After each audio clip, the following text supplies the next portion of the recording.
தமிழகம், கர்நாடகா, புதுச்சேரி போன்ற மாநிலத்திற்கு ஆளுநர் பதவிக்காலம் முடிவடைய நிலையில் தற்பொழுது தமிழகத்தில் இருந்து ஆளுநராக பன்னீர்செல்வம் அவர்கள் தேர்ந்தெடுக்கப்படுவதற்கு ஏற்பாடுகள் பாஜகவினர்கள் செய்து வருவதாக செய்திகள் ஒன்று வெளியாகியிருக்கிறது.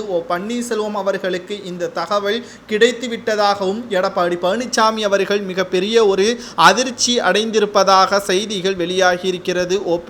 பன்னீர்செல்வம் அவர்களது மகன் பி ரவீந்திரநாத் அவர்கள் தற்பொழுது டெல்லிக்கு சென்று இருக்கிறார். தனது தந்தை ஆளுநராக பொறுப்பேற்றால் எந்த ஒரு கட்சியிலேயும் எம்எல்ஏ பதவியும் வகிக்கக்கூடாது, கேரளாவிற்கு ஆளுநராக பொறுப்பேற்க வாய்ப்புகள் அதிகமாக இருக்கக்கூடிய சூழ்நிலையில் எதற்காக பன்னீர்செல்வம் அவர்களை தேர்வு செய்ய வேண்டும், குறிப்பாக தமிழகத்தில் பாஜகவின் ஆதிக்கம் அதிகமாக இருந்தால் மட்டும்தான் அடுத்த 2026 சட்டமன்ற தேர்தலில் எதிர்க்கட்சியாக வருவதற்கு வாய்ப்புகள் இருக்கும். அதை வைத்துக்கொண்டு எப்படியும் ஆளும் கட்சியாக மாறிவிடலாம். அதற்கு காலங்கள், சூழ்நிலைகள் அனைத்தும் பாஜகவிற்கு சாதகமாக இருக்க வேண்டும். தற்பொழுது அதிமுகவில் இருக்கக்கூடிய பிரச்சனை, பன்னீர்செல்வம் அவர்கள் அதிமுகவில் இணைந்து விட்டால் மீண்டும் திமுக, அதிமுக என்ற இரு துருவங்கள் மட்டும்தான் தமிழகத்தை ஆளக்கூடிய நிலைமை உருவாகும். ஆனால் பன்னீர்செல்வம் அவர்கள் அதிமுகவில் இருந்து விலக்கிவிட்டால் OPS அவர்களது ஆதரவாளர்கள் நிச்சயமாக பாஜகவிற்கு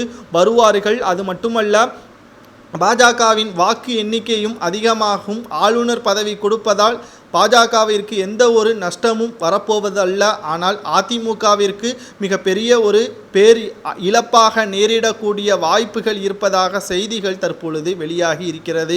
பன்னீர்செல்வம் அவர்கள் ஆளுநராக பொறுப்பேற்பதற்கு அனைத்து தகுதிகளும் இருக்கிறதா என்று கேட்டால் அது உங்களது கருத்துக்களை தான் கமெண்ட் வாயிலாக கூறுங்கள், தெரிந்து கொள்வோம். தற்பொழுது பி ரவீந்திரநாத் அவர்கள் டெல்லி சென்றிருக்கிறார்.